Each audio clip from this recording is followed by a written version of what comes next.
Assalomu alaykum qadrli yurtdoshlar, qadrli do'stlar. Ertaki o'riklarimizdan Rubis o'rigini ko'rsatib o'tamiz. 5 yoshga to'lgan daraxtimiz olgan hosiliga bitta baho berib o'tasizlar. Mana juda ham ser hosil o'riklaridan, xudo xolasa mana. Bu o'rigimiz may oyini 20lariga nasib bo'lsa pishadi. Rossiyaga eksport bo'ladi albatta. Buni ozgina mevalarini siyraylatish kerak. Juda ham ko'p olgan mevani.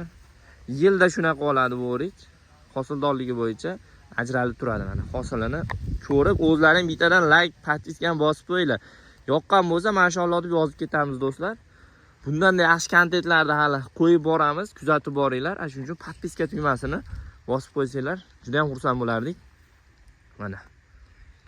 Bu bir tupida emas, hamma tupida shunaqa oladi bu o'rik. Juda ham ser hosil o'rik hisoblanadi. Ko'rib turibsizlar, mevani shu yerdan ko'rinyapti.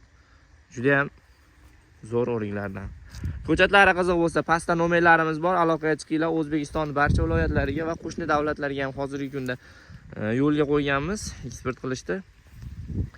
Buni ko'chatlar tez tugab qolyapti do'stlar. Shuning uchun shoshilamiz. Albatta erta kunda harakat qilib ko'chatlarga zakaz berib qo'yinglar va skidka narxlarda olasizlar. Hozir zakaz bersanglar. Mana. Buni qaranglar, mevani. Nima deyapti meva?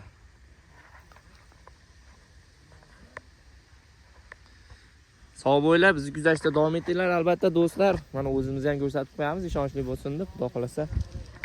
Bu daraxtimiz 5 ga 2 sxemada ekilgan, shaftoli bor, orasida o'rik ekib chiqilgan. O'rik orasiga shaftoli ekilgan mana. Buni qaranglar.